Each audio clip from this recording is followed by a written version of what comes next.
আসসালামু আলাইকুম। সবাইকে স্বাগত জানাচ্ছি স্পর্শ গ্রুপের পক্ষ থেকে।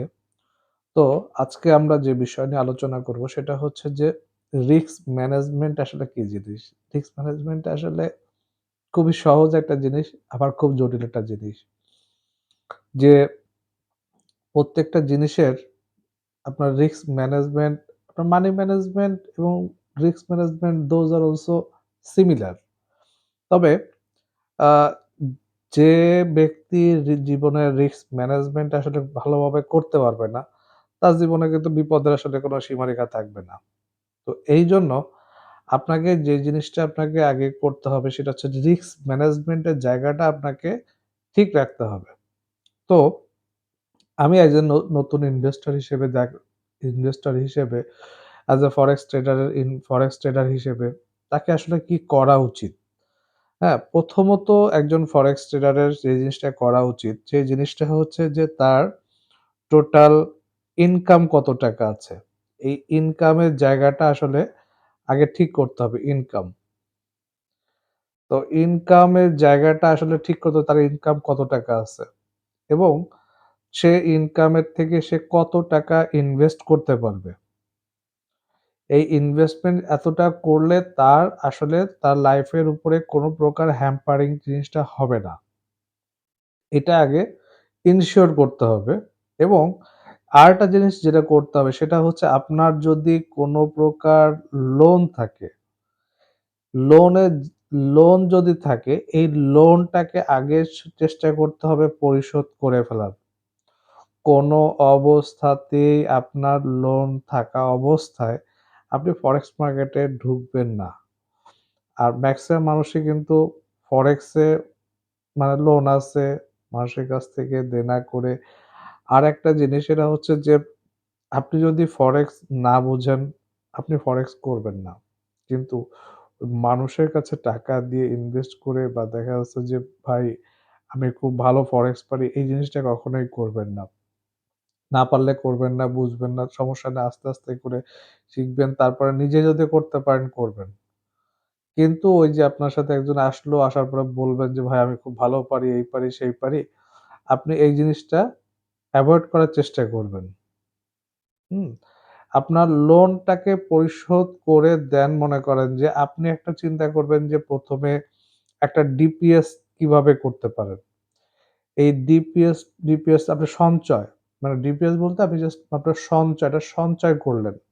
যে আপনি চিন্তা করলেন যে আপনার মাসিক ইনকাম আছে ৳১০,০০০ আমি যদি এরকমভাবে ধরি ৳১০,০০০ আপনার মাসে ইনকাম আছে। এবার ৳১০,০০০ থেকে আপনি ৳১,০০০ কি করলেন? একটা ইনভেস্ট মানে সেভ আপনি মনে করেন যে ডিপিএস বলেন বা সেভ আপনি জায়গাতে একটা ইনভেস্টমেন্ট করলেন। করার পরে এরপর আপনি মনে হয় ওখান থেকে আ ৳১,০০০ আপনি মনে করেন যে ফরেক্স এ ইনভেস্ট করার মতো আপনার মানে আপনার আর্নিং এর 10% আপনি ইনভেস্টমেন্ট করতে পারেন। তাহলে আপনার জন্য ফরেক্সটা অসম্ভব বলে কিছু হবে না। এবার আপনি ইনভেস্টমেন্ট করলেন। সাপোজ আপনি যে লোকটা আপনার $১০০ ইনভেস্টমেন্ট করলেন, $১০০ ইনভেস্টমেন্ট করল। তাহলে তার লট সাইজ আসলে কেমন হওয়া উচিত? আমাদের মেক্সিমাম মানুষে কি করে যে আমাদের এখানে আমি মেক্সিমাম মানুষ দেখেছি অনেককে ভাই ১ম এ ০.১ দিচ্ছে, পরে হচ্ছে ০.২ দিচ্ছে, ০.০২ দিচ্ছে, এবার ০.০৫ দিচ্ছে। এভাবে তারা কি করে? তারা লটগুলো ইনক্রিজ করে যায়। এখানে বিষয় হচ্ছে যে ১ম এ আপনার কাছে মনে হতেই পারে যে আমি ১ম এ যদি ০.০১ দেই, তাহলে আমার কত? প্রায় আ আপনার ১,০০০ পিপসের ব্যাকআপ থাকতেছে।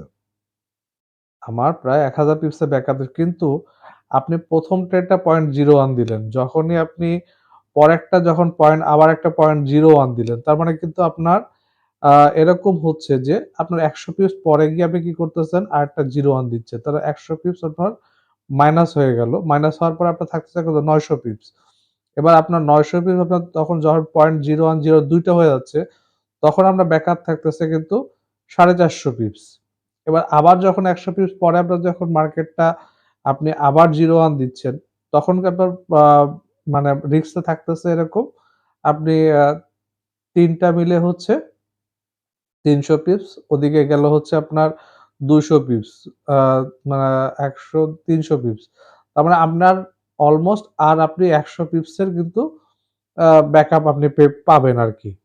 তো ১ম এ আমাদের মনে হয় 0 1 দিয়ে শুরু করতেছি বা আমাদের তেমন কোনো কিছু হবে না। কিন্তু যখনই আপনি মার্কেট ব্যাকে যাচ্ছে তখন আপনি আপনার লট সাইজ গুলো মানে আপনার 2nd ট্রেড, 3rd ট্রেড গুলো নিচ্ছে। তখন কিন্তু ইন কেস কোন কারণে ওই ৩০০ পিপস এর উপরে যখনই মার্কেটটা মানে টাচ করবে তখন কিন্তু আপনার অ্যাকাউন্টটা মানে 0 হয়ে যাওয়ার সম্ভাবনা থাকবে। আর মার্কেটটা কিন্তু সবসময় এই সুযোগটা নেওয়ার চেষ্টা করবে যে কিভাবে আপনি কোথায় দিলে আপনি মনে করেন যে আপনার অ্যাকাউন্টটা লস হতে পারে। যে এমন একটা প্লেস, যে প্লেসটাতে মার্কেট আসলে যাওয়া উচিত ছিল না। আমরা যদি এরকমভাবে ধরি, জাস্ট রিসেন্টলি ইউরো মনে করেন যে 1 পয়েন্টের নিচে মার্কেট চলে গেছে। তো 1 পয়েন্টের নিচে কিন্তু ইউরো যাওয়া উচিত ছিল না। আমরা সেন্টিমেন্ট ইউরোর নিচে কতই বা যেতে পারে? আপনার হচ্ছে হয়তো দেখা যাচ্ছে যে যখন 9.8 এ আসছে যে পয়েন্ট 98 এ আসছে, তখনও যদি যারা ট্রেড দিছে তখনও তো আসলে মনে করেন যে এখান থেকে অনেকে চিন্তা করছে যে মার্কেট ইউরো তো এবার 90-90 তে যাবে। তো এখান থেকে আপনি যেখানে যখনই বাই দিছেন এরপরেও কিন্তু মার্কেট 95 পর্যন্ত প্রায় গেছে।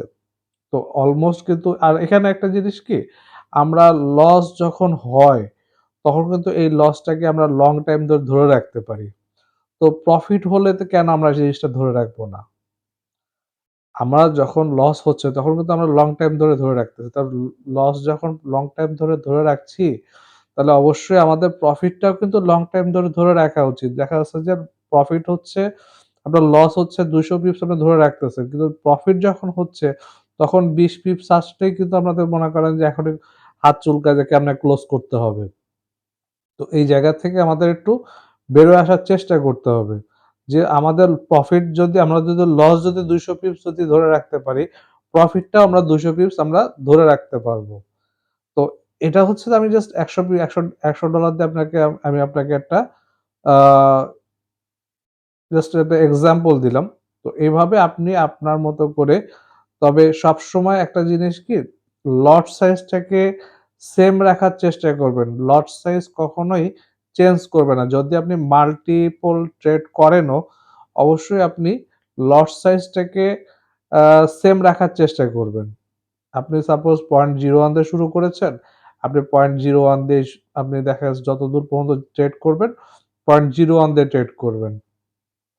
আবার যখন আপনি মনে করেন যে আ মানে আমরা মানে মাল্টি অ্যাঙ্গেল যখনই করবে 0.01, 02, 03, আপনার ১ম অবস্থায় বোঝা যায় না। কিন্তু আপনার মানে এভাবে যদি আপনি বাড়ান, আপনার $১০,০০০ বা ফান্ড যদিও থাকে, তাও 01 ফান্ডে আপনার হচ্ছে জীবনে আপনার অ্যাকাউন্ট আপনি মানে হয়তো সাময়িক সময় দেখবেন যে আপনার প্রফিট হচ্ছে। কিন্তু কোনো এক সময় এমন অবস্থা হবে আপনার টোটাল ফান্ড ধরেই আপনার মনে করেন টান দিনে চলে যাবে।